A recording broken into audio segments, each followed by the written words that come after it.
Oke, siapa duluan? Kemarin yang Lutfi apa Arifah dulu?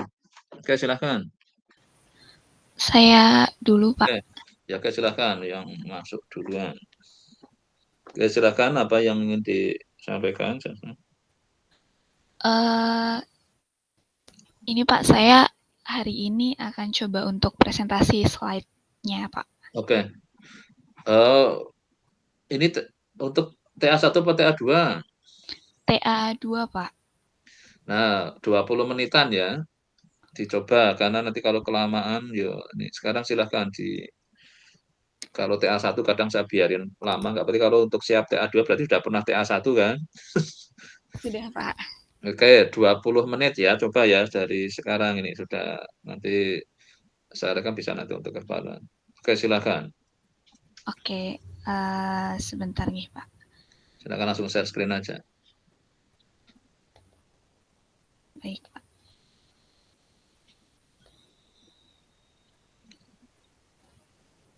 Tapi dari segi ini sudah selesai semua kan, berarti sudah nggak ada yang aneh-aneh kan ya kemarin ya hasil-hasilnya ya.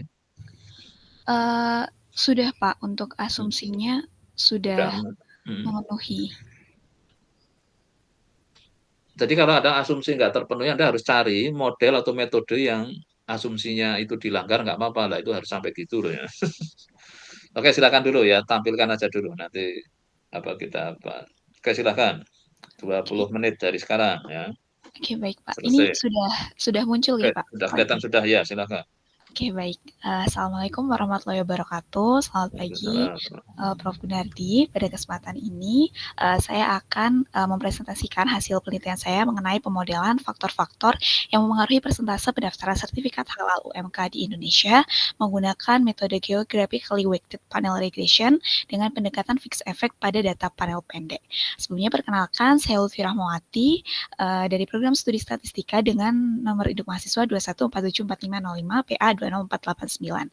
Secara garis besar pada kesempatan ini saya akan membahas mengenai pendahuluan landasan teori, metode utama yaitu GPR, studi kasus yang digunakan, serta kesimpulan dan saran. Hal yang melatar belakangi saya mengangkat topik pemodelan faktor-faktor yang mempengaruhi persentase pendaftaran halal ini berkaitan dengan potensi industri halal saat ini, di mana secara global total konsumsi produk halal dari sebanyak 2,2 miliar populasi muslim di dunia ini mencapai 2,29 triliun US dollar, menunjukkan bahwa pasar produk halal secara internasional ini memiliki potensi yang sangat besar. Di Indonesia sendiri, penduduk Indonesia sebanyak 242,7 juta itu merupakan penduduk muslim atau setara dengan 87% dari total populasi seluruh penduduk Indonesia, di mana estimasi permintaan produk halal di dalam negeri itu mencapai angka 100 juta US dollar.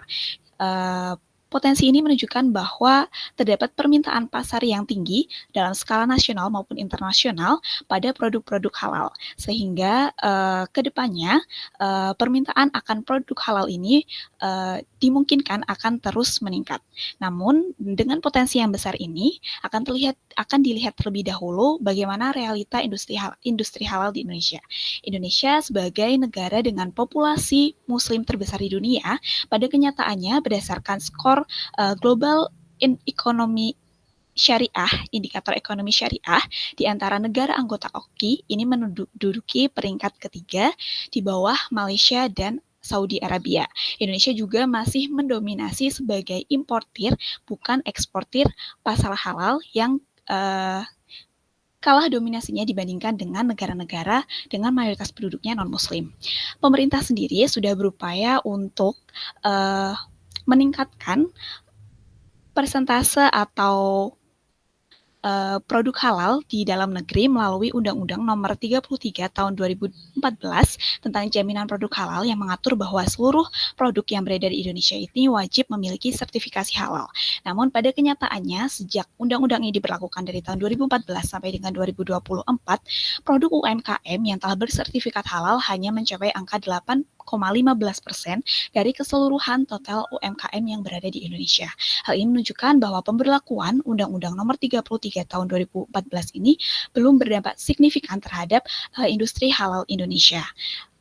ketimpangan antara potensi yang besar secara nasional maupun internasional serta realita industri halal di Indonesia ini mengakibatkan posisi Indonesia ini lebih dominan sebagai konsumen produk halal dalam industri halal secara nasional maupun global. Adapun penelitian mengenai faktor-faktor yang memengaruhi minat pendaftaran sertifikat halal oleh pelaku UMK itu sudah dilakukan di berbagai wilayah di Indonesia, di antaranya Madura, Medan, Jayapura, dan Kupang, yang menunjukkan faktor-faktor yang bervariasi di setiap daerahnya yang berpengaruh terhadap pendaftaran sertifikat halal oleh pelaku UMK. Variasi dari faktor-faktor pendaftaran sertifikat halal UMK di berbagai wilayah Indonesia ini mengindikasikan adanya heterogenitas geografis, di mana perbedaan karakteristik satu wilayah dengan wilayah lainnya sebagai akibat dari efek wilayah yang random. Tentunya diperlukan metode yang tepat untuk dapat mengakomodasi adanya heterogenitas geografis pada data yang akan dianalisis.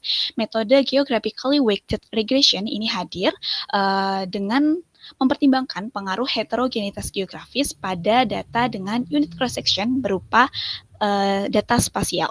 Namun pada metode GWR ini analisis data cross-section itu hanya dilakukan pada satu titik waktu.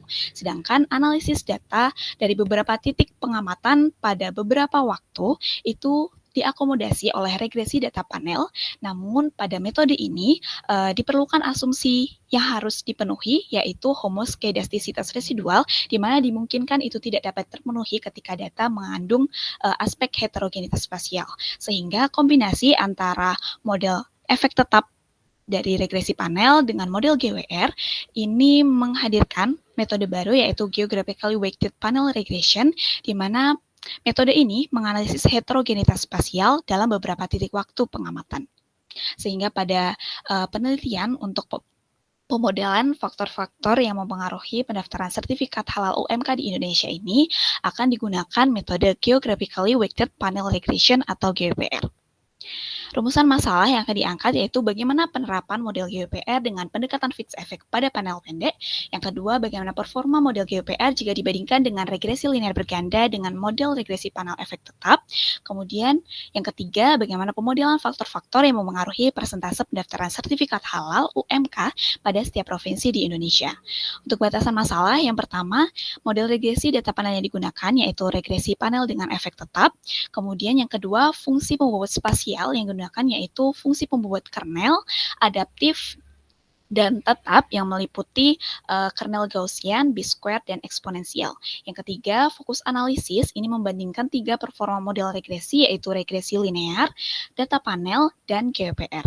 Yang keempat, kasus yang diterapkan merupakan data panel pendek dengan periode data tahun 2021 sampai dengan 2024 di 34 provinsi di Indonesia.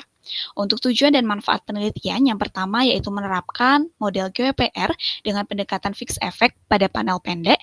Kemudian yang kedua, menentukan fungsi pembobot spasial kernel yang paling optimal dalam penentuan bandwidth.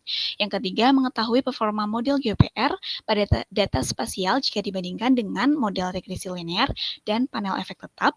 Dan yang keempat, memodelkan dan menganalisis faktor-faktor yang memengaruhi persentase pendaftaran sertifikat halal UMK pada provinsi di Indonesia.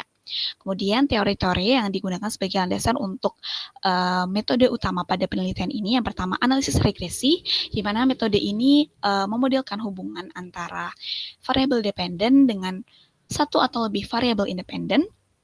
Pada metode ini terdapat setidaknya 4 asumsi klasik yang harus dipenuhi, yaitu normalitas residual, homogenitas residual, non-autokorelasi residual, serta tidak terdapat multikolinearitas antar variabel independen.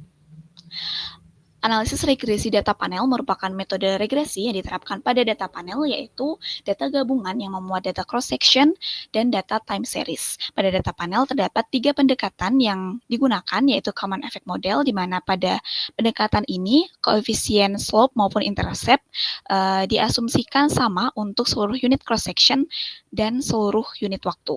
Untuk fixed effect model ini mengasumsikan bahwa intercept berbeda pada setiap unit individu, namun sama untuk setiap unit waktu. Sedangkan random effect model ini mengasumsikan bahwa intercept ini merupakan pengaruh dari variabel yang acak atau random. Kemudian efek spasial, di mana data dapat dikatakan memenuhi aspek spasial jika memiliki sifat dependensi spasial, yaitu pengamatan di suatu lokasi berpengaruh terhadap pengamatan di lokasi lain yang berdekatan, atau heterogenitas spasial, yaitu perbedaan karakteristik satu wilayah dengan wilayah lainnya akibat efek wilayah yang random. Kemudian pada penelitian ini juga digunakan fungsi pembobot spasial. Terdapat dua fungsi secara umum untuk pembobot spasial, yaitu fungsi inverse jarak, di mana ini memberikan bobot berdasarkan jarak antar kedua titik pengamatan. Kemudian fungsi pembobot kernel, ini memberikan bobot atau nilai kepada elemen-elemen data dalam suatu operasi konvolusi dan operasi konvolusi berbasis kernel. Untuk fungsi pembobot spasial kernel, ini terdapat dua jenis, yaitu kernel tetap dan kernel adaptif, di mana pada kernel tetap, ini bandwidth atau pembobot yang dilakukan itu yang digunakan itu tidak bervariasi atau sama untuk seluruh wilayah pengamatan. Sedangkan pada kernel adaptif ini bandwidth-nya bervariasi pada setiap titik pengamatan. Untuk fungsi kernel yang digunakan yaitu fungsi Gaussian, B-square, dan eksponensial. Kemudian metode geographically weighted regression, metode ini mengeksplorasi non-stasionaritas spasial sebagai sifat dan hubungan yang signifikan antara variabel yang berbeda pada lokasi satu ke lokasi lainnya. Pada metode GWR ini memasukkan matriks pembobot spasial pada persamaan model regresi yang dinotasikan dengan UI sebagai titik longitude dan VI sebagai titik latitude dari lokasi ke I.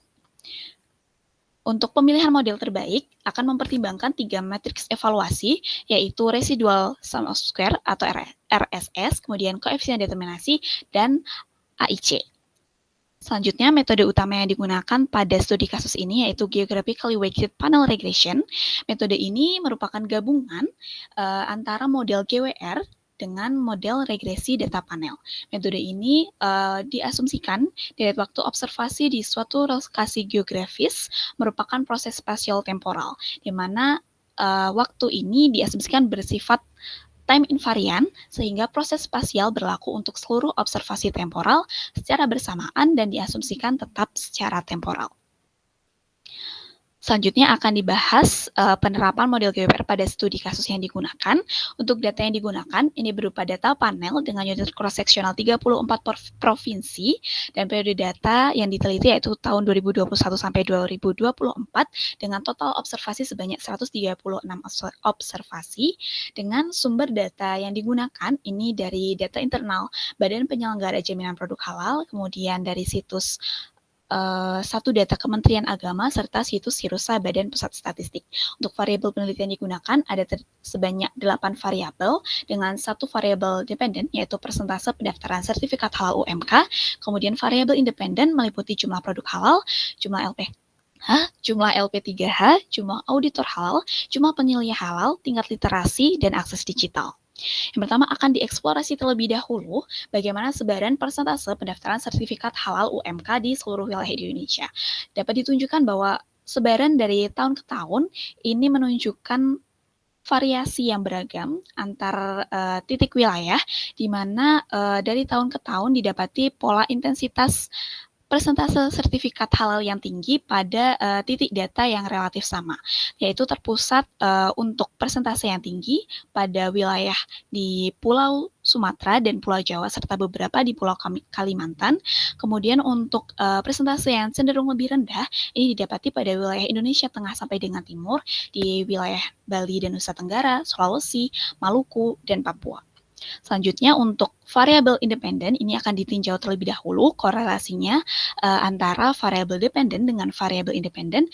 Ditunjukkan bahwa terdapat korelasi yang cukup kuat pada hampir keseluruhan variabel independen, yaitu jumlah produk halal, jumlah LPH, jumlah LP3H, auditor halal, penyelia halal, dan akses digital, serta terdapat satu variabel dengan korelasi yang sangat rendah atau hubungan yang sangat rendah, yaitu tingkat literasi.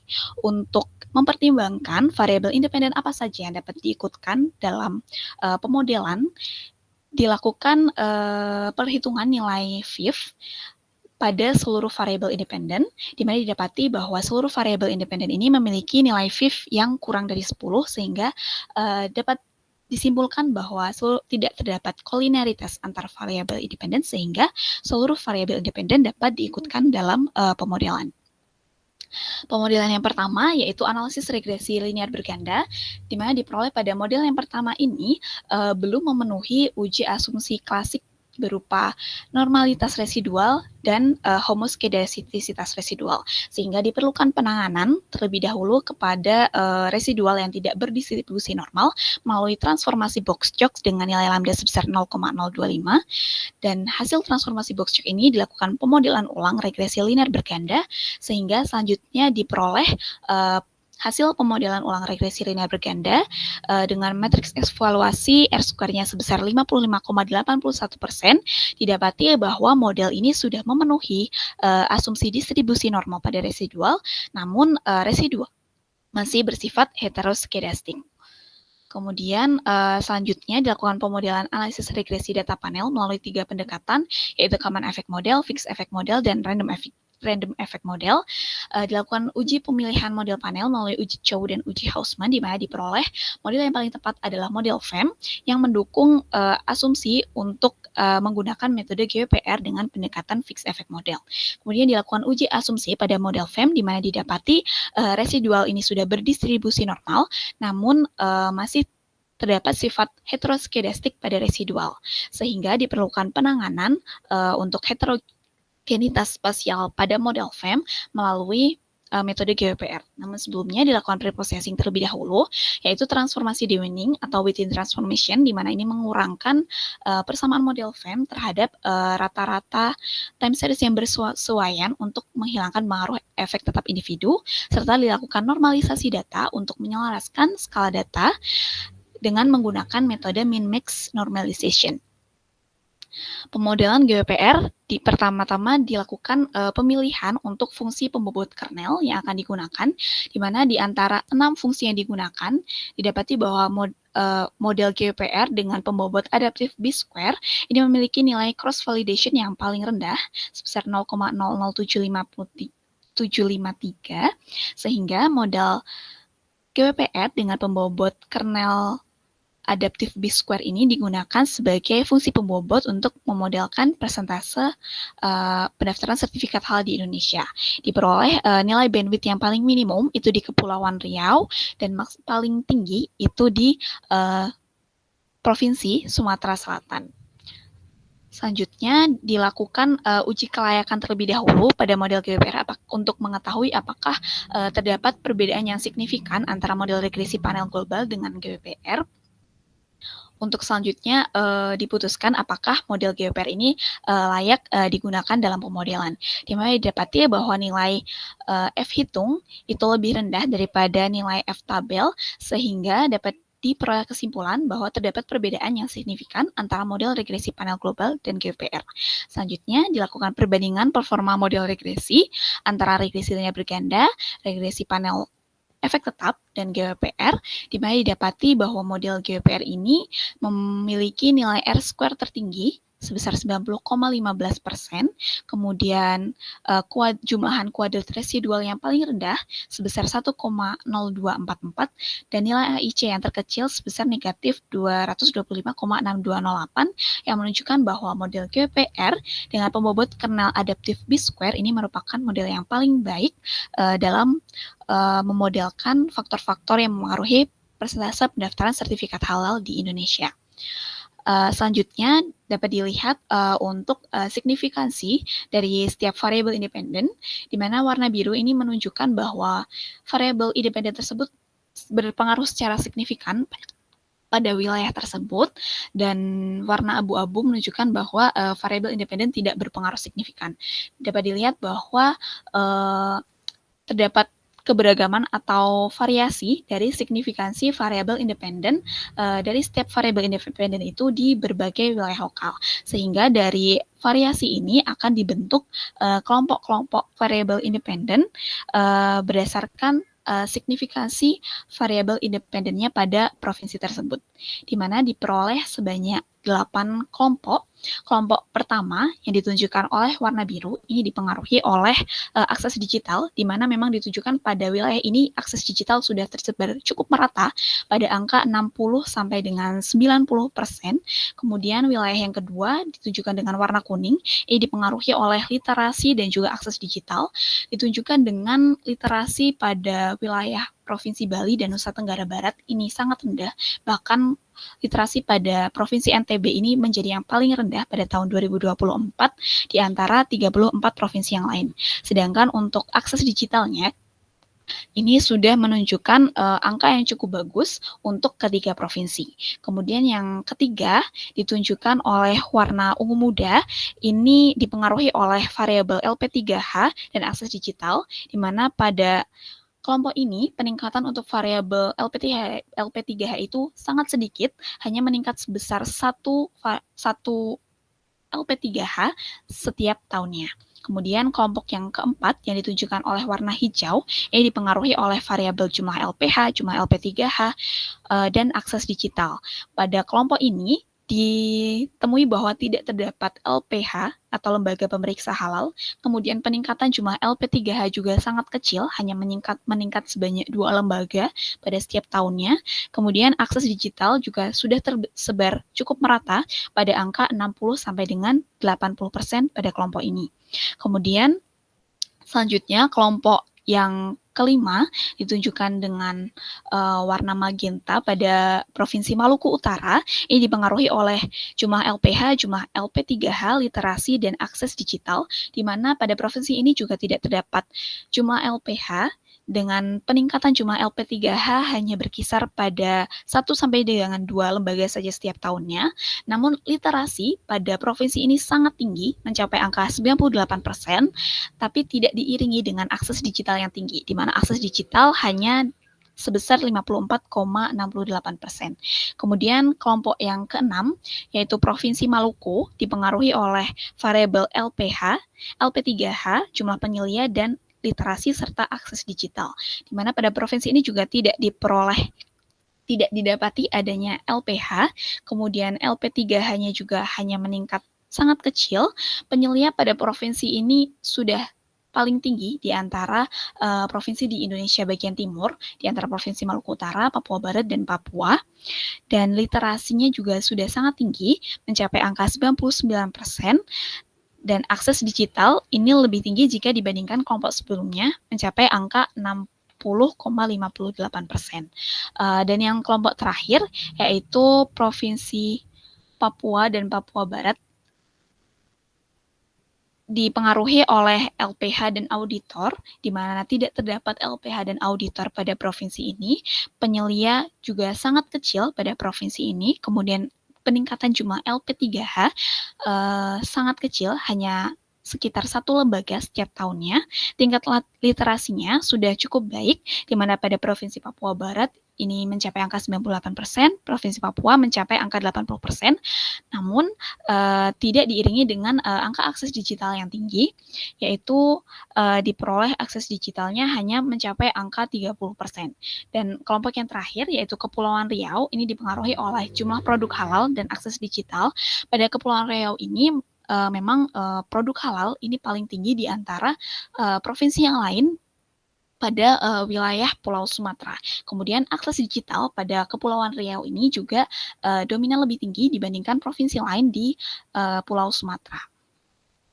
Selanjutnya untuk hasil estimasi koefisien ditunjukkan sebaran nilai estimasi koefisien pada variabel independen yang berpengaruh signifikan di setiap provinsi, di mana didapati bahwa masih terdapat nilai estimasi yang bernilai negatif pada variabel-variabel independen yang digunakan, yaitu pada jumlah produk halal, jumlah LPH, jumlah LP3H, jumlah auditor, penilai halal, dan tingkat literasi.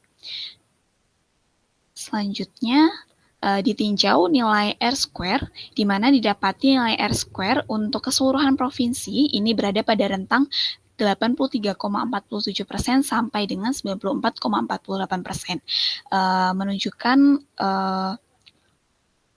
nilai koefisien determinasi yang tinggi secara lokal ini didominasi pada provinsi di Pulau Sumatera, Pulau Jawa, dan Pulau Sulawesi. Kemudian yang lebih rendah itu pada provinsi-provinsi di Pulau Kalimantan serta di wilayah Indonesia bagian timur yaitu Maluku, Maluku Utara, Papua, dan Papua Barat. Kemudian dari hasil analisis yang telah dilakukan diperoleh beberapa kesimpulan. Yang pertama yaitu aspek spasial berupa heterogenitas geografis ini teridentifikasi pada studi kasus pemodelan persentase pendaftaran sertifikat halal UMK. Yang kedua, fungsi kernel B-square dengan bandwidth adaptif ini digunakan sebagai pembobot spasial pada metode GWPR berdasarkan nilai cross validation yang paling rendah. Kemudian yang ketiga, metode GWPR ini menjadi metode yang paling baik dibandingkan dengan regresi linear berganda dan regresi panel FEM dengan koefisien determinasi sebesar 90,15%. Kemudian yang keempat, pemodelan persentase pendaftaran sertifikat halal UMK dengan 7 variabel independen yang digunakan ini mampu membentuk 8 kelompok provinsi berdasarkan kesamaan signifikansi pengaruh variabel independennya secara lokal. Adapun saran yang dapat diberikan yaitu pertimbangan menambahkan variabel independen dan panjang periode data untuk meningkatkan cakupan analisis pendaftaran sertifikat halal. Selanjutnya yang kedua, pengembangan metode analisis heterogenitas spasial pada data panel dengan mempertimbangkan aspek temporal maupun gabungan antara spasial dan temporal. Karena pada metode GWPR ini aspek temporal itu masih diasumsikan sebagai time invariant, sehingga seluruh koefisien masih bernilai sama untuk seluruh unit waktu pengamatan. Yang ketiga, lebih mengeksplorasi lagi fungsi pembobot spasial pada analisis data spasial. Dan yang keempat, kebijakan dan upaya peningkatan pendaftaran sertifikat halal UMK perlu disesuaikan dengan karakteristik setiap wilayah, sehingga proses sertifikasi halal dapat menjangkau lebih banyak pelaku UMK secara merata dan efisien di seluruh wilayah Indonesia. Demikian yang dapat saya sampaikan. Terima kasih atas kesempatan yang diberikan. Mohon maaf apabila masih terdapat banyak kekurangan. Apabila terdapat pertanyaan, saran, atau kritik dan masukan, dipersilahkan. Assalamualaikum warahmatullahi wabarakatuh. Oke, lihat kesimpulannya coba. Kesimpulan. Sudah muncul belum, Pak? Nah, jadi karena Anda tadi mulainya dengan datanya, maka kesimpulan terkait data dulu ya. Terus kesimpulan berdasar dari Anda kan pakai metodenya berapa ini? 3, Pak. 3. Nah, ya, mungkin kesimpulan dari data berdasar metode terbaik. Apa sih yang Anda dapat dengan Anda ini kan? Jadi Anda kan tadi ngurusi apa UMK gitu kan.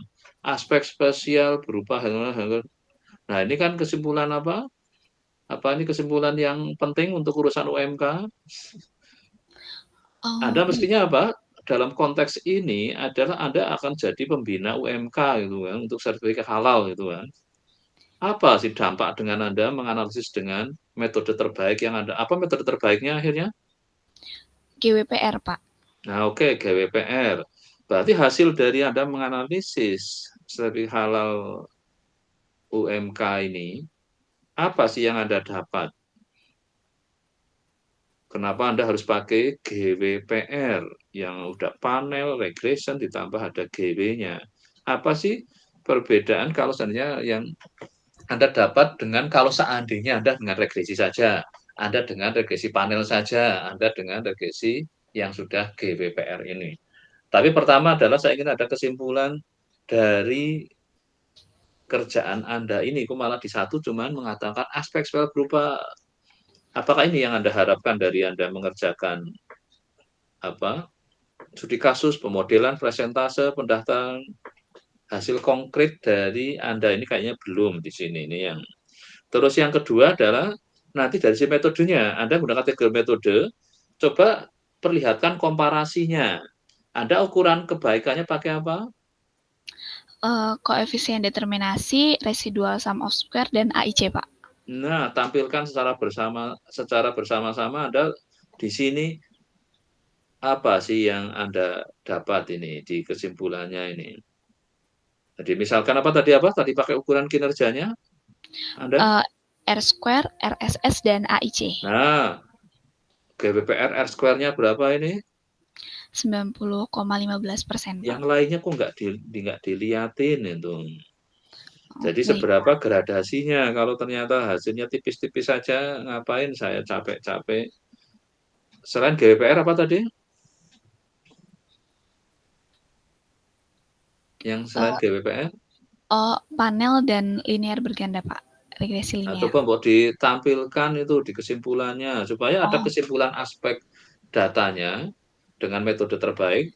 Karena Anda startnya tadi kayaknya dengan data dulu ya. Iya ya. iya, betul, Pak. Iya kan? Kalau startnya Anda dengan metodenya dulu, mungkin saya minta kesimpulan metodenya dulu. Tapi kalau Anda mulainya, jadi Anda judulnya coba sekarang ke judulnya. Anda apa yang akan jadi expose-nya. Jadi kalau bisa senada dengan apa yang diinikan ya.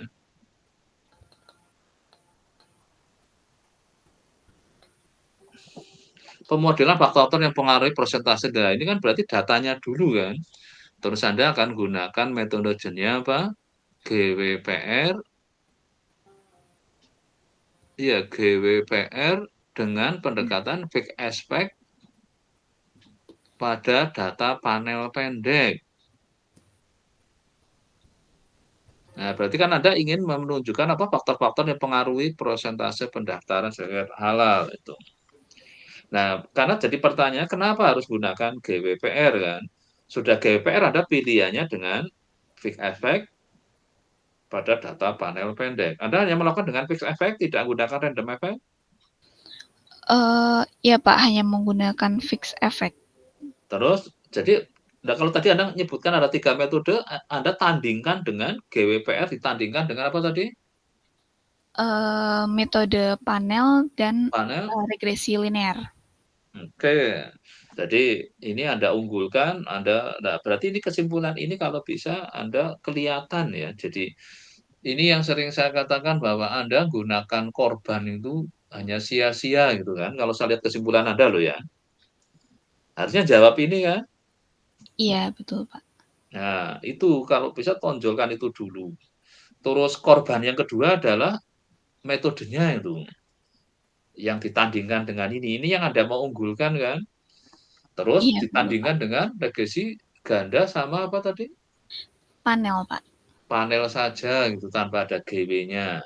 Nah, itu kalau bisa Anda perlihatkan dari sisi Anda tadi ukuran kinerjanya. Terus sebenarnya kalau Anda bisa juga di apa sih dampak kalau seandainya saya tidak menggunakan GWPR yang ini itu. Kesimpulannya jadi meleset enggak? Karena akibat ini misalkan ini urusannya UMKM Menteri siapa? Urusan Menteri. UMKM, Kementerian UMKM kan. Ini kan kebarusan kejadian di mana itu yang ditutup malah dipidanakan gara-gara tidak ada naruh apa itu expired-nya itu, expired date-nya itu. Nah, ini kan berarti apa sih? Kalau ini kan faktor pengaruh orang mendaftarkan halal kan. Menurut Anda hasilnya apa ini kesimpulannya? Karena kesimpulannya tadi saya nggak lihat ada, jadi saya nggak bisa nangkep kesimpulannya apa yang mempengaruhi pendaftaran sertifikat halal. Oh, Faktor berarti pertama apa? ini berarti dirincikan faktor untuk setiap wilayahnya begitu nih, Pak? Nah, Anda malah jadi bertanya kan, yang semua wilayah sama faktor itu pentingnya, misalnya signifikan semua. Ada nggak? Ada, Pak. Nah, itu dulu kan. Yang Oh, di baik. semua wilayah itu penting ini. Terus yang kedua, ada berapa faktor yang hanya di semua wilayah itu sama pentingnya? Ada satu saja, Pak. Oh, satu. Oke. Terus yang kedua, jadi akhirnya Anda akan dapat kesimpulan apa? Wilayah yang apa? Jadi faktor yang semua wilayah ada. Terus faktor yang kedua apa? Yang hanya ada di wilayah tertentu. Oh, seperti jumlah produk halal itu hanya ada di satu wilayah, kemudian LPH dan auditor itu juga hanya ada di beberapa wilayah, seperti Nah, di sudah wilayah lumayan Indonesia kan Timur. disamerikan dalam kesimpulan gini. Jadi faktor yang dalam semua wilayah itu penting, artinya signifikan ya tadi ya, kalau bahasa lainnya kan. Adalah Iya, apa, Pak. faktor apa? Akses digital, Pak. Oke, akses digital. Jadi akses digital itu penting sekali untuk semua wilayah. Yang kedua, yang paling banyak pentingnya, maksudnya di wilayah, ada berapa wilayah akhirnya ada? Untuk kelompok wilayah ada 8, Pak. 34 provinsi. 8. Ya. 8 dan itu yang kan kalau nggak salah jadi akhirnya kesimpulannya harusnya ada apa? Yang satu mungkin yang signifikan di semua faktor signifikan. Artinya urusan digital ini urusan penting bagi seluruh wilayah kan, iya kan? Iya, Terus betul, Pak. faktor apa lagi yang penting yang kedua? Yang paling banyak kedua itu jumlah LP3H Nah, itu untuk nggak tahu apa lembaga jumlah itu halalnya. apa. Yang penting Ya, pokoknya ini tingkat kepentingan yang kedua. Nah, kepentingan yang ketiga ada berapa faktor sih ya yang Anda kasih? ada 7, Pak. 7. Ya, Oke. Semua akhirnya penting 7 tadi? uh, ada Ada yang yang nggak hanya signifikan di semua wilayah? Ada yang nggak signifikan di semua wilayah? nggak ada, Pak. Paling nggak signifikan di satu wilayah saja. Nah, berarti di-rankingkan aja yang Oh, baik, Pak. apa? Faktor yang kedua, signifikan di kalau tadi kan semua wilayah ya, yang tadi ya, yang pertama ya, Iya, betul, Pak. yang terus yang faktor kedua hanya signifikan di misalnya 6 wilayah atau berapa? Wilayahnya berapa tadi 8 ya? Wilayahnya 34, Pak. Nah, berarti yang termasuk kategori faktor karena Anda kan baru judulnya mengandalkan mau ingin mencari faktor-faktor kan masalahnya kan? Iya, Pak, betul. Berarti faktor pertama yang di semua wilayah, faktor yang kedua di berapa wilayah? Di sekitar 3 sampai 4 wilayah saja, Pak. Nah, coba di-rankingkan kayak gitu ya, faktor apa biar kelihatan bahwa nanti kalau saya misalnya sebagai Menteri UMKM ingin membina UMKM urusan sertifikasi halal, yang penting perhatikan adalah digitalisasi ya, benar ya? Tadi ya. Iya, Pak, di akses digital. Ini yang Ini di yang semua wilayah tadi, ini karena saya kan nggak tahu X1 apa, X2 apa, X3 oh, apa. Nah, iya, Pak, kalau iya. bisa kesimpulannya yang informatif ya tadi ya, itu kesimpulan terlalu apa, coba kembali ke kesimpulan Anda. Saya ingin ada kesimpulan yang konkretnya tadi. Jadi Baik. kan kesimpulan coba aspek spasial berupa ini meneliti pada studi kasus modelan ini. Fungsi kernel adaptive B-square digunakan sebagai pembobot spasi pada metode GPR untuk menentukan ini kan apakah kesimpulan yang penting untuk diungkapkan? Untuk di konteks penelitiannya kurang sih, Pak, kurang informatif. Nah, itu makanya nanti kesimpulan coba dibikin yang informatif. Yang pertama dari sisi nanti untuk studi kasusnya ya. Nanti ada dari sisi metodenya ya. Nah, nanti ukuran kinerjanya apa, supaya Anda kan memang pertama Anda dari sisi data jangan jadikan korban tanpa makna ya, ini kasihan itu kan. Baik, Pak. Padahal kalau Anda ini dibaca orang Menteri UMKM, apalagi sekarang lagi peduli urusan sertifikasi halal kan, karena belum semua UMK itu adalah apa, berlabel sertifikat halal kan. Iya, betul, Pak. Makanya kan perlu dicari faktor-faktor apa yang untuk saya ingin, kalau bisa 100% kan. Karena tadi Iya. latar belakangnya sudah bagus sekali karena kita negara yang mayoritas muslim, maka berkepentingan dengan yang namanya sertifikat halal. Nah, prosentasenya masih mungkin berapa tadi? Masih rendah Hanya kayaknya ya. 8%, Pak. Berapa? 8%. Boleh. Kok rendah sekali malah itu kan. Iya. Nah, itulah berarti kan ingin ada terus akhirnya termotivasi. Ini yang saya katakan sebagai motivasi. Maka kenapa nanti tugas kuliah pun sekarang saya minta Anda melihat motivasi.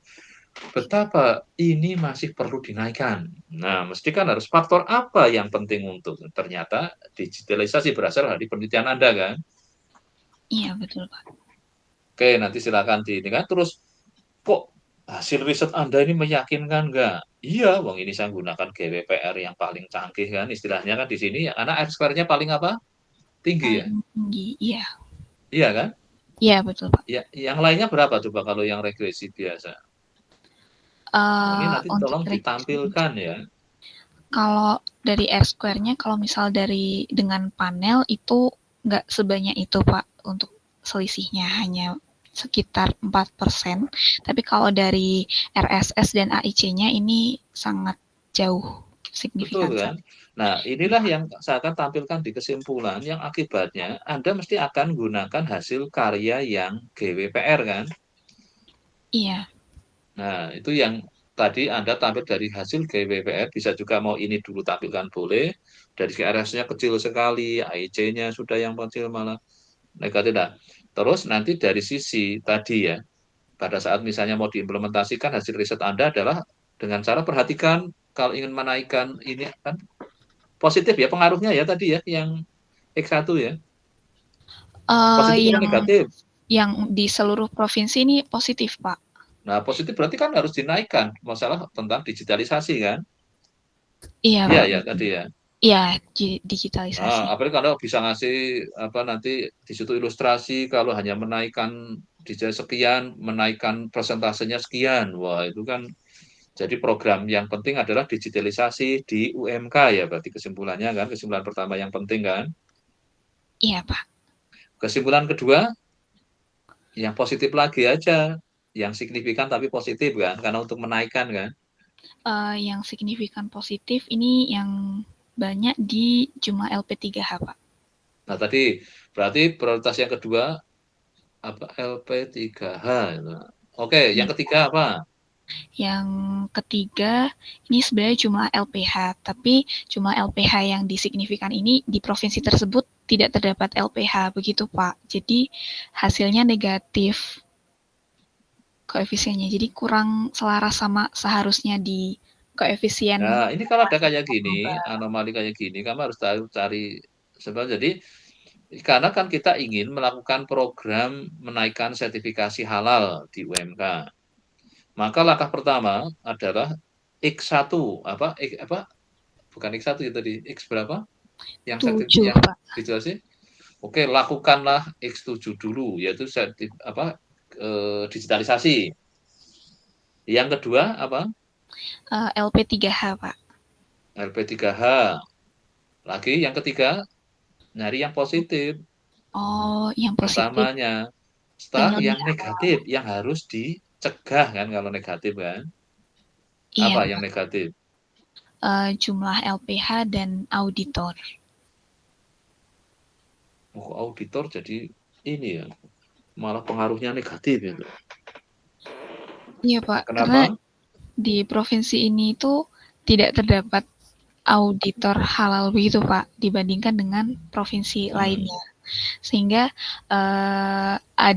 mungkin ada multikulinitas lokal, mungkin juga karena nggak ada auditor sama lembaga ini, jadinya modelnya nggak bisa nangkep yang secara lokal di provinsi-provinsi itu Pak yang signifikan.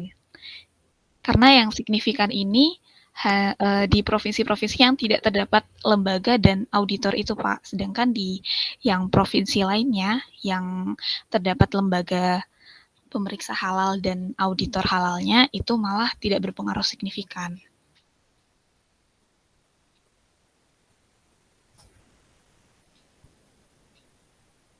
Ya kan nanti kesimpulannya di ini ya.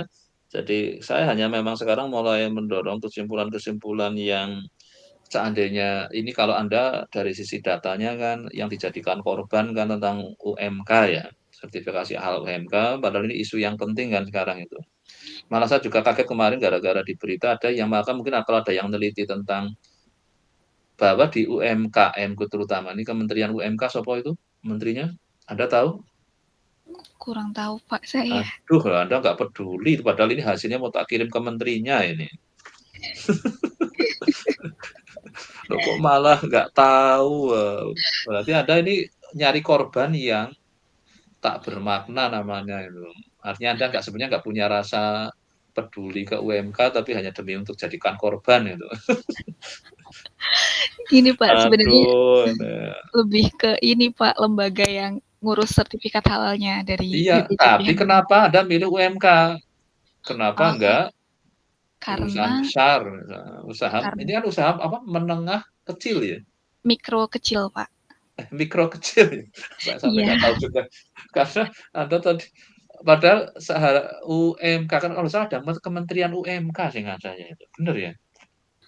UMKM, Pak. UMKM gimana? Apa itu Iya, singkatannya? Koperasi. Kalau Usaha. UMKM, usaha mikro, kecil, dan menengah. Itu Nah, yang di sini yang Anda difokuskan peduli hanya orang-orang UMKM. yang lebih kecil lagi nih. Dan Iya, Pak. kenapa sertifikat halal itu penting menurut Anda? Eh, Karena yang pertama sudah ada kewajiban nanti kalau misal produk UMK itu tidak memiliki sertifikat halal, itu tidak dibolehkan untuk beredar dengan tanpa label non halal gitu Pak. Jadi meskipun dia halal, dia nanti harus dilabeli non halal karena belum bersertifikat halal. Dan itu sebenarnya sudah harus berlaku dari tahun lalu di bulan Oktober gitu Pak. Jadi untuk supaya UMK-nya ini tidak mengalami kerugian dari pemboikotan tidak boleh beredarnya produknya karena Nah, belum bersertifikat halal. pentingnya kayak gini kok ya. Mestinya kalau hasil penelitianmu ini kasihkan ke menterinya, kamu dijadikan wakil menteri itu kan nanti. Waduh, Makanya dulu saya lihat melakukan suatu hal yang berguna, ya ini kok Anda tadi kesimpulannya, aduh kok yo nggak kelihatan sekali gerengnya itu. Maka nanti kesimpulan dirubah ya. baik, Terus baik Pak. akhirnya Anda perlihat betapa GWPR itu penting. Karena apa? Ini datanya data panel. Yang kedua, kalau dipaksakan dengan regresi biasa, mesti akan gagal pada sisi karena data panel ada aspek time-nya kan. Iya betul Pak. Padahal banyak orang yang analisisnya hanya pakai regresi biasa, multiple regression biasa. Mesti akibatnya kesimpulannya bisa berbeda dan tidak tepat sasaran. Kalau di sini nanti tepat sasarannya aspek ada wilayahnya kan, Iya, ada aspek. fokus di wilayah. Nah itu tadi di kesimpulanmu juga nggak kelihatan itu. Oh, baik Pak. Nah, nanti kesimpulannya dirubah ya. Dan Baik Pak. Anda sudah memperlihatkan tadi yang GWPR jauh lebih dari sisi R square-nya, walaupun dengan yang panelnya sedikit tipis ya, nggak terlalu besar, tapi dari sisi apa R apa namanya tadi OS. RSS-nya jauh sekali kan itu. Jadi Iya, akhirnya itu bisa meyakinkan Pak Menteri kan. Makanya kamu perlu iya. staf ahli yang ahli GWPR itu, nggak jangan yang cuma ahli statistik regresi ganda itu Pak. Errornya parah banget kan itu, sum square ini regressionnya kan. Jadi residual sum square kan ini kan residualnya kan ini yang Iya, R betul Pak. square-nya cuma 50% ini. Oh, coba kalau ini diviralkan Anda langsung ditarik Pak Menteri jadikan staf ahli ini kan. Oh, makanya ini loh kok kurang ada kurang ini membela. Makanya saya sayangkan sekali kan. Ada kesimpulannya terlalu MIPA banget itu atau terlalu statistik banget. Tapi statistiknya juga kadang nggak menunjukkan keunggulan RK memang tadi 90%-nya oke, cukup tinggi ya dibanding dengan yang tapi di sini kenapa efek yang geografisnya itu penting karena apa? Jadi Anda bisa memetakan mana yang perlu X1, mana yang perlu X7 tadi ya, mana yang Iya, perlu yang signifikan itu. Nah ini kan sudah Anda memetakan ini kan yang provinsinya. X1 Kepulauan Riau saja yang penting. X2 banyak provinsi yang berkepentingan. X3 Papua cukup X4. X4 apa ini kalau perlu Anda pertajamkan kenapa Papua kok hmm, cukup X4. Walaupun sebenarnya kalau ini Anda lebih dari kepentingan sisi variabelnya, tapi juga dari sisi sekarang kelompoknya. Papua penting X berapa aja tadi? Nah, yang ini nih. semuanya Pak. Nah, ini Wali kalau bisa Gabung. kepentingan dari sisi prediktornya tadi ya, terus kepentingan dari sisi wilayahnya, kelompoknya. Jadi di kelompok yang biru ini, yang X7 tadi, jadi yang signifikan yang perlu X6, X7 ini konteksnya nanti untuk konteks pembinaan wilayah ya. Coba Baik, kesimpulanmu dibikin lebih bagus, lebih atraktif, tidak kayak tadi ya. baik Pak. Nanti kalau konteks untuk pembinaannya, jadi yang penting yang tadi ya, yang digital kayaknya ya, X7 ada di mana-mana ya, benar ya ini ya. Iya, yang ini Pak. kalau Berarti PSBB. ini kalau digitalisasinya ditingkatkan yang X7-nya, berarti itu akan berdampak positif untuk seluruh provinsi ya, karena positif ya tadi ya pengaruhnya ya. Iya, positif di seluruh provinsi, Pak. Nah, itu coba nanti Anda pisahkan antara yang pengaruh positif dan pengaruh. Kalau pengaruh negatif, berusaha ditekan ya, di yang pengaruh positif dinaikkan kan, Iya, betul, untuk Pak. menaikkan prosentase sertifikasi halalnya. Maka terus saya kemarin mendengar itu kayaknya perlu juga yang terkait expired date itu. Ternyata di banyak UMKM itu tidak Mencantumkan. tinggi itu. Ya, nanti di kesimpulannya aja saya kira yang perlu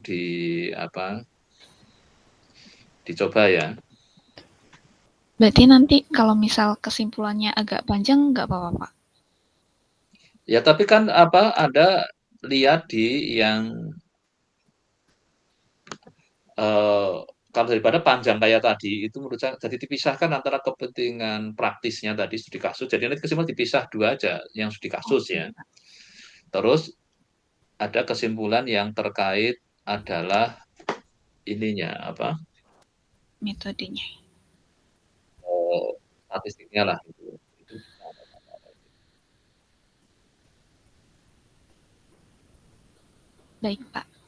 Oke, sudah cukup. Cukup, Pak. Berarti nanti saya coba presentasi kembali ke Bapak nih, Revisi. Pak. Ya, nanti kan ada perintah revisi, jadi nggak apa-apa. Baik, Pak. Oke, sudah cukup. Saya kira sudah bisa submit untuk ujian ya. Sudah bisa Oh, ya. baik, Pak. Nanti untuk hasil kesimpulan yang direvisi Itu udah bisa. biarin aja nanti pas di ujian nanti kan ada suruh revisi lagi. Tapi yang Oh, penting saya ingin Anda menajamkan aspek studi kasusnya dan dipisahkan antara studi kasus dan yang metode statistiknya tadi yang GWPR-nya ya. Walaupun oke. GWPR-nya singkat aja tadi kan. Iya, yang dibandingkan dengan metode Iya. lainnya begitu nggih, Pak? Tapi yang penting kalau saya malah ininya, hasil GWPR-nya itu. Dan maksud saya kalau Anda pintar menulis itu ditaruh di ini nanti si menterinya dengar langsung diambil itu jadi pegawai Kementerian UMKM. Apa UMK ya kalau salah ada kementerian itu. Iya, ada yang koperasi dan UMK, ada yang Iya, UMK. itu wah Iya. langsung Anda direkrut sebagai staf ahli itu. Amin. Ya makanya justru saya kan kalau Anda pintar nulis makanya kemarin kan ada beberapa S1 saya minta publikasi kan, tapi masih di yang internasional kalau kemarin ada tapi maka terus dia udah kerja semua itu kayaknya ya. Empat ya. Nah, ini kalau Anda bisa kayak gitu kan, Anda pinter nulis, ditulis dengan bagus itu besok untuk itu akan menarik. Ya oke ya, nanti yang penting siapkan untuk ujian dulu lah itu nanti lanjutannya besok. Anda siap kan sudah mau ujian kan ini? Apa masih nunggu tahun depan? Aduh, tahun ini, Pak. Nah, ya udah segera aja nanti submit ya. Nanti Baik, lengkapi Pak. dokumennya, nanti terus minta tanda tangannya cukup kirim lewat WA ya. Oke, baik, Pak. Untuk yang di bagian lainnya sudah cukup begitu saja Sudah nih, Pak? cukup kalau saya lihat tadi kalau dari presentasinya. Nanti biasa lah, nanti mesti ada revisi, nggak usah panik gitu. Tapi Baik, secara garis besar hasilnya sudah cukup lah. Nanti kan tetap masih ada revisi mesti, jadi biarin aja untuk pas ujian lah. baik, Pak. Tapi alurnya sudah baik kok udah. Baik, Pak. Nanti Oke, sudah cukup. izin Mana? tanya satu lagi, Pak. Kalau ini, Hmm. Pak, kemungkinan pertanyaan saat ujian itu kalau untuk metode ini apakah akan lebih teoritis nih, Pak, daripada Ya ke. tergantung pengujinya atau nggak bisa Oh, maksa tuh. Makanya oh Anda harus gitu, siap Pak. teori dan studi kasusnya. Itu. Kalau saya kalau Hmm, nguji tanya dua-duanya masalah jadi harus siap gitu. baik, Pak. Ya, oke. Saya kira sudah cukup sekarang. Alifah, silakan. Terima kasih, Pak. Ya, oke, makasih.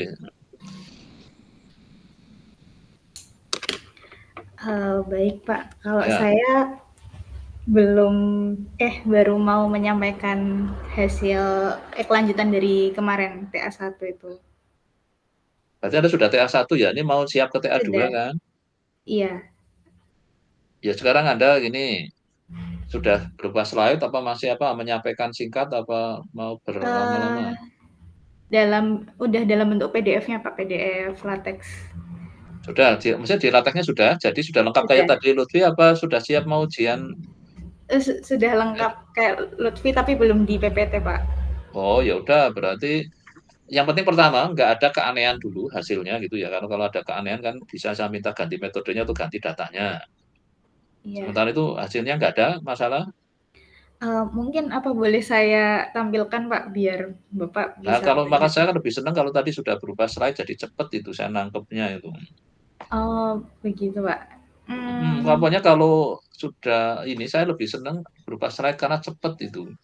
Kalau nunjukin itu kan lama kan. Nah, kalau slide kan sekalian untuk latihan itu loh. Karena banyak sekali kadang presentasinya tadi kan ini cukup walaupun sudah cukup panjang tapi kan kesimpulannya saya tadi yang saya sayangkan apa kurang informatif itu.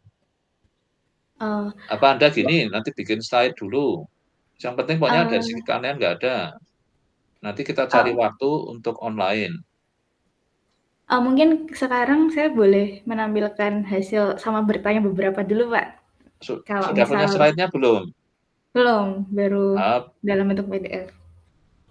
sekarang pertanyaan dulu aja. Yang mau tanyakan apa? Maka kalau malah menurut saya, kalau saya malah lebih senang kalau kalau yang sudah lengkap ada slide-nya itu.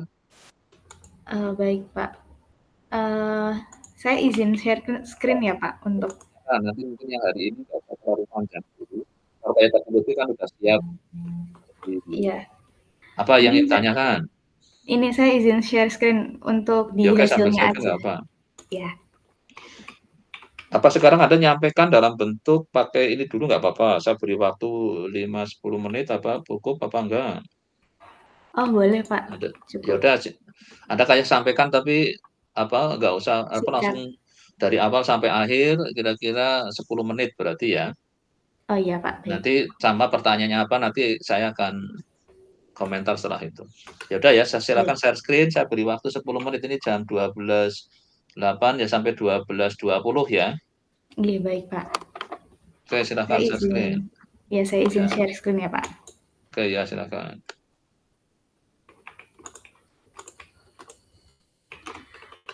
Baik Pak, jadi kalau dari saya sendiri tuh kemarin sudah menampilkan hasil, eee, saya sendiri menggunakan data dari harga penutupan minyak mentah WTI, itu saya menggunakan periodenya bulanan, kemudian, eee, saya kemarin tuh membandingkan metodenya hanya ada 3, ada Arimax, LSTM Trial Error, sama PGCSA LSTM. Sedangkan dari PGCSA LSTM ini, PGCSA sendiri itu merupakan hybrid dari PSO dan CSA, yang mana dalam hybrid PSO CSA ini dibentuk grup gitu dalam pencarian metode terbaiknya. Nah, kemudian saya coba menggunakan PSO LSTM, CS LSTM, saya tambahkan di sini dan perbandingan hasilnya seperti ini Pak. Dari Arimax sendiri itu dia mendapatkan hasil dari data trainingnya 18,17%, terus data testingnya 8,45%, dan dari PGCS LSTM tuh hasilnya dapat 7,79% sama 5,76%. Nah, kalau dari Arimax sendiri itu ada beberapa uji asumsi yang tidak terpenuhi seperti normalitas residual sama homoskederstisitas. Kemudian maka dari itu saya menggunakan LSTM karena tidak memerlukan uji asumsi. Nah, mungkin kalau dari hasil ini sendiri dari Bapak apakah ada masukan atau bagaimana?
Ini metodenya banyak banget itu.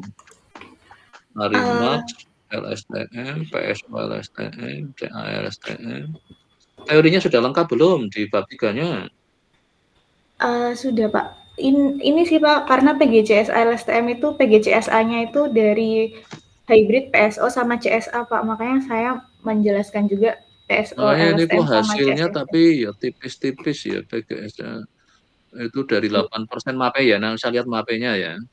Iya, 2 LSTM 9, 8, 6 memang ya yang PGCSA 5%. Yang data testingnya, yang ininya. Terus dari segi ini kan RMSE-nya ada cukup tajam nggak hasilnya? Ya ini sih yang Anda mau unggulkan yang PGCSA kan ini kan? Iya, iya Pak. iya kan? Ya wis penting kelihatan. Tapi nanti di teorinya disiapkan ya. Makanya nanti di slide-nya Anda harus cerita kayak tadi. Anda mau cerita studi kasusnya dulu, kayak tadi Iya, seperti itu. Nanti kenapa jadi perlu metode yang khusus, misalnya gitu. Jadi misalnya kayak gitu kan, jadi Anda apa sih, motifnya di slide-nya harus ceritanya yang enak kayak tadi akhirnya GWPR tapi ditandingkan dengan Arima apa sama apa tadi apa, yang versi panel biasa, panel regression aja kan itu. Dan itu Iya, Pak. gradasi apa, improvement-nya harus kelihatan di sini. Ya Anda dari RMSE-nya ini tapi kalau R-square-nya nggak ada? R-square-nya nggak ada, Pak, untuk Nggak dibuat, jadi Anda hanya oke. mengandalkan dari error-nya kan, kalau error kan menyangkut Iya. makin besar makin baik, kalau ini kan makin kecil makin baik. Ya secara ininya ya sudah ada gradasi perbaikan lah ya di yang ininya walaupun dari misalnya CSA, LSTM 6,23 jadi 5. Asumsi dipenuhi semua nggak? Untuk yang LSTM ini nggak perlu asumsi, Pak. Kalau yang Arimax ada asumsi yang nggak Nah, terpenuhi. sudah terpenuhi asumsinya. Sudah. Yang Arimax ada yang nggak terpenuhi, Pak. Nah, makanya Kemudian kadang kan gini, kalau Arimax-nya nggak terpenuhi semua berarti jelek banget, tapi kalau terpenuhi ya mungkin masih, tapi memenuhi asumsi kan juga nggak mudah. Nah, kadang orang iya, lari ke yang yang tidak terlalu banyak machine learning. asumsi gitu. Iya, yang tanpa asumsi. Yang supaya apa, ya hasilnya baik tanpa harus capek memenuhi. Tapi kalau bisa yang kalau Anda ingin nandingkan Arimax ya harus diusahakan dipenuhi asumsinya supaya untuk memperlihatkan bahwa kalau asumsinya terpenuhi sebenarnya dia juga bagus juga. Contohnya itu di data trainingnya 6,65 ini 6,39 kan tipis kan itu. Iya. Tapi pada saat di testingnya 8,66 ini 5 lah. Pada saat testing jadi lebih pada satu modelingnya ternyata. Iya, untuk Ada Arimax-nya asumsinya nggak banyak yang nggak terpenuhi berapa? untuk Arimax-nya untuk datanya sendiri itu kan nonlinear, Pak. Nah, sedangkan Arimax itu kan lebih cenderung ke data yang linear. Nah, berarti pelanggarannya ada kan di situ? Iya, ada. Kemudian ketika sudah Jadi memang mendapat ini kalau model saya lihat terbaik, sih ya agak tipis itu di. Ya sama oke ini, itu Pak, kan kalau nanti ya di sudah apa Arimax nanti kan untuk latihan. Tapi yang penting pada saat Anda membuat alur ceritanya di slide-nya yang bagus ya, bahwa oh ini iya, motifnya gini, di sini di area nggak terpenuhi, saya aja nggak cukup ini karena gini-gini maka saya perlu PSO. Dan di PSO ini iya, juga saya masih kurang puas masih CSA, setelah CSA perlu di-PG-kan misalnya itu. Nah, kalau bisa alur ceritanya kelihatan yang akhirnya yang kalau bisa ada gradasi ininya ya, kisah ceritanya sama akurasinya itu. iya. Mungkin ini, Pak, dia dari PSO CSA ke PG CSA ini kan tipis-tipis ya, Pak. Apakah PSO CSA ini perlu dimasukin atau hanya Arimax, LSTM, kemudian langsung ke PG CSA? Ya makanya itu ada motivasi karena harus ada gradasi improvement gitu loh. Kalau yang Hmm, nggak dimasukkan nggak apa-apa, yang penting ada kelihatan gradasi improvement-nya gitu. Kalau enggak nanti ngapain saya berarti Anda judulnya kan ingin mengunggulkan yang PGCSA kan? iya. Karena pernah ada yang malah itu tipis banget, ada yang akhirnya saya minta ganti data malah itu. Karena judulnya Oh, itu tapi hasilnya malah dia malah lebih jelek. Terus data yang dimiliki tidak support ke metode yang ininya. Ada kadang saya milih, ini saya kasih pilihan mau ganti data apa ganti metodenya. Karena untuk data itu nggak match itu. Nah, iya. ini yang harus hati-hati itu. Ya coba nanti Baik, Kak. sambil dicek lagi, terus Anda mulai bikin slide-nya, bikin alur ceritanya yang bagus intinya Anda ingin kalau bisa judul yang mau diunggulkan kayak tadi GWPR-nya kan yang mau diunggulkan. Kan Iya. kelihatan kan, itu Kalau memang judulnya ini, Pak. bagus. Nah, ini kalau judulnya optimasi hiperparaf dengan partikel PSO, base group oriented. Nah, ini kan Anda Berarti mau lebih mengunggulkan fokus ke judul, iya, CSA-nya kan, fokus ke metodenya ya, Pak? untuk data-data yang long short term itu. Berarti kan ditandingannya hanya dengan CSA kira-kira kan? Iya. PSO dan CSA. Nah, PSO sama ini kan PSO PSA-nya. dan Ya CSA. memang Iya. ada improvement tapi kayaknya nggak terlalu besar ya tadi ya. Iya. Ya wis lah, yang penting ada perbaikan. Tapi mungkinan nanti ya apa tantangannya kurang gitu. Ya oke nggak Coba nanti buat slide-nya ya, coba Anda bisa menyampaikan alurnya, ceritanya cukup bagus ya sudah lumayan. Terus Oh, kesimpulan baik, ini Pak. datanya ya, tentang apa kok nggak kelihatan di sini ada di kasusnya? Untuk datanya saya menggunakan data dari, harga jadi yang mau diramalkan itu dari harga minyak mentah WTI, kemudian variabel-variabel yang prediktornya itu ada harga emas, Nah, sebenarnya ada kalau S&P memang itu sampai 500, di kemudian ada kasusnya US Dollar Index. dimunculkan, tapi yang metodenya cukup yang PGCS aja yang diunggulkan aja lah, yang dimunculkan di judul itu. Berarti LSTM-nya Ya, enggak, Pak? kalau LSM-nya kan apa memang datanya kategori long short term enggak. Kategorinya time series, Pak, untuk Tadi karena judul ini kan PGCSR STM ya tetap masuk itu. Iya. Oh, berarti judulnya udah jadi panjang banget nggak apa-apa ya, Pak? Sebenarnya kata hiperparameternya juga apa nggak ada, sebenarnya nggak apa-apa kan ya, optimasi hiperparameter ada memang mengoptimalkan PGCSA gitu aja kan malah sudah itu. Karena yang mau diunggulkan yang PGCSA-nya kan, PSO-nya kan Iya. enggak kan. Oh, enggak. Atau ini, Tapi Pak, studi kasusnya optimisasi. diperlihatkan malah saya ingin malah kelihatan itu. Studi kasusnya Oh, malah nggak kelihatan di sini jadinya. iya, karena kemarin menurut saya kepanjangan gitu judulnya, Pak. Jadi saya tidak mau Kayaknya memasukkan itu jadi studi kalau kalau kasus. kok ini yang PSO-nya apa yang di ini kan yang depannya itu.